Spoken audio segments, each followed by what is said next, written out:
Hello दोस्तों, कैसे हैं आप सब।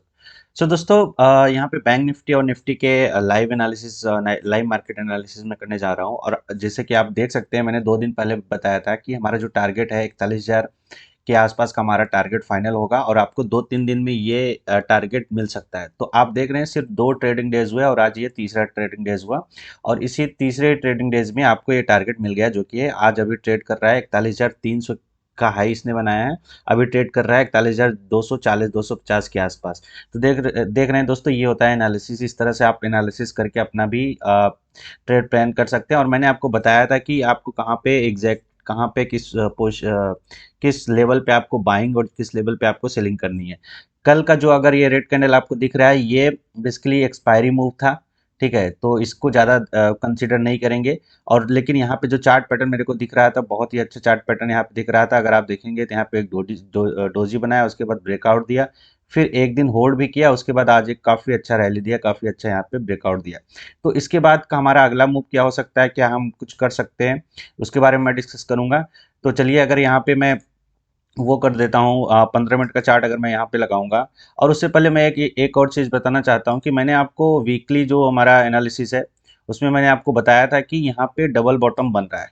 यहाँ पे डबल बॉटम बन रहा है, तो चांसेस यहाँ पे बहुत ज़्यादा, प्रोबेबिलिटी बहुत ज़्यादा बन जाती है कि डबल बॉटम से वहाँ से एक अच्छी खासी रैली आती है। जब भी डबल बॉटम अगर टॉप पे बनता है, सपोज करिए अगर डबल बॉटम इस तरह का कुछ बनता है, तो पहला बॉटम, दूसरा बॉटम, फिर उसके बाद जैसे ही इस लेवल को निकलता है तो काफ़ी अच्छी रैली आती है। अगर डबल बॉटम इस तरह का कुछ बनता है, तो यहाँ से भी काफ़ी अच्छी रैली आती है। ठीक है, तो इस तरह से ये मैंने आपको पहले ही बता दिया था। तो अब 15 मिनट के चार्ट में देखते हैं कि 15 मिनट में क्या किस तरह से मार्केट दिख रहा है। अगर आप देखेंगे तो आज मार्केट काफ़ी गैप अप ओपन हुआ। मतलब इतना मैं भी नहीं सोचा था कि इतना ऊपर गैप अप ओपन होगा। और गैप अप ओपन होने के बाद इसका जो पहला हर्डल था 40,700 का लेवल, ठीक है, ये जो इसका पहला हर्डल था, इसने इसको एक झटके में ही यहाँ से रिकवर कर दिया। यहाँ से इसको एक झटके में ही इसको निकाल दिया, इस लेवल को।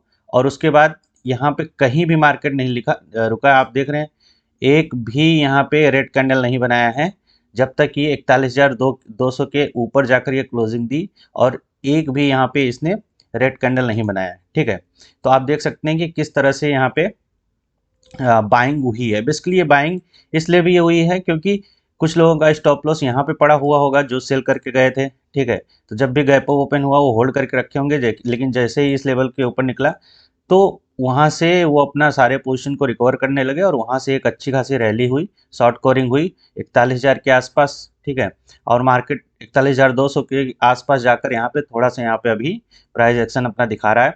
तो इस हिसाब से अब क्या कर सकते हैं। अब देखिए, अगर आपने यहाँ पे बाइंग की पोजीशन बनाई है, ठीक है, अगर आपने बाइंग की पोजीशन बनाई है, तो आप क्या कर सकते हैं, आप 50% को अपने प्रॉफिट बुक कर सकते हैं, बाकी को होल्ड कर सकते हैं।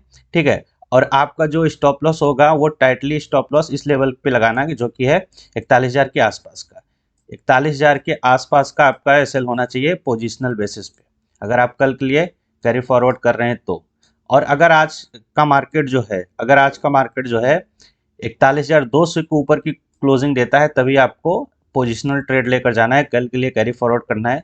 नहीं तो आज ही आप अपना प्रॉफिट बुक करके निकल जाना। ठीक है, तो इस तरह से आप प्लान कर सकते हैं। बाकी मैं जो वो वीडियो बनाता हूँ मार्केट एनालिसिस वीकली, उसमें मैं आपको बताऊंगा आने वाले लेवल्स के बारे में। ठीक है, तो यहाँ पे अब बात करते हैं निफ्टी के बारे में।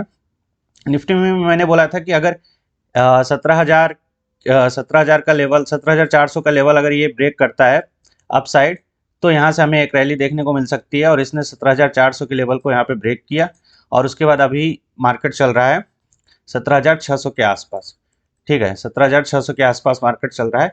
मतलब वहाँ से 200 पॉइंट ऊपर इसने आज ही आपको दिखा दिया विद इन 2 डेज। ठीक है, और अगर मैं इसका 15 मिनट का टाइम फ्रेम लगाऊं, तो 15 मिनट में आप देखेंगे कि इसमें भी काफ़ी अच्छा है। आज यहाँ पे गैप अप ओपन हुआ, और उसके बाद जो इसका पहला हर्डल था, उसने इसको ब्रेक किया, और वहाँ से एक अच्छी खासी और रैली हमें आप यहाँ पे देखने को मिली। अब ऊपर के साइड से 17,630-40 के आसपास से थोड़ी सेलिंग आनी स्टार्ट हुई, क्योंकि जो लोग यहाँ पे बाई करके गए हैं वो प्रॉफिट बुक करेंगे। हो सकता है मार्केट यहाँ पे आकर फिर से एक सपोर्ट ले और यहाँ से फिर से ऊपर साइड दिखाए।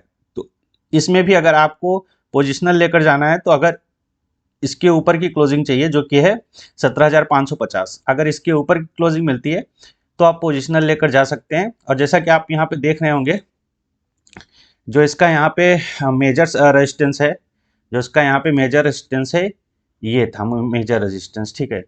ये यहाँ पे इसका मेजर रेजिस्टेंस था और उसी के लेवल के आसपास यहाँ पे ये अभी ट्रेड कर रहा है, ठीक है। उसी के लेवल के आसपास यहाँ पे ट्रेड कर रहा है। अगर इसी लेवल के आसपास की क्लोजिंग होती है तो बहुत अच्छी क्लोजिंग मानी जाएगी और कल एक और गैप अप हमें देखने को मिल सकता है, ठीक है। तो उस हिसाब से आप ट्रेड प्लान कर सकते हैं अगर आपको कैरी फॉरवर्ड करना है तो इस हिसाब से। बट आपको एक स्ट्रिक्ट स्टॉप लॉस लगाना होगा। अगर आप इसमें बाइंग करके रखे हैं तो आपका जो स्टॉप लॉस होगा वो 17,500 के आसपास का स्टॉप लॉस होगा निफ्टी में, ठीक है। और जो उसमें होगा बैंक निफ्टी में वो 41,000 के आसपास का आपका स्टॉप लॉस होगा। अगर इसको ब्रेक करके नीचे आना स्टार्ट होता है तो आपको बाइंग की पोजीशन से एग्जिट कर देना है। फिर आप अगर वहां से प्राइस एक्शन बनाकर ऊपर साइड जाना चाहता है तब वहां पे आप बाइंग की पोजीशन फिर से बना सकते हैं, ठीक है। तो ये रहा आज के दिन का एनालिसिस। बाकी बने रहे हमारे साथ और मिलता हूँ आपसे अगले नेक्स्ट वीडियो में। तब तक के लिए थैंक यू वेरी मच।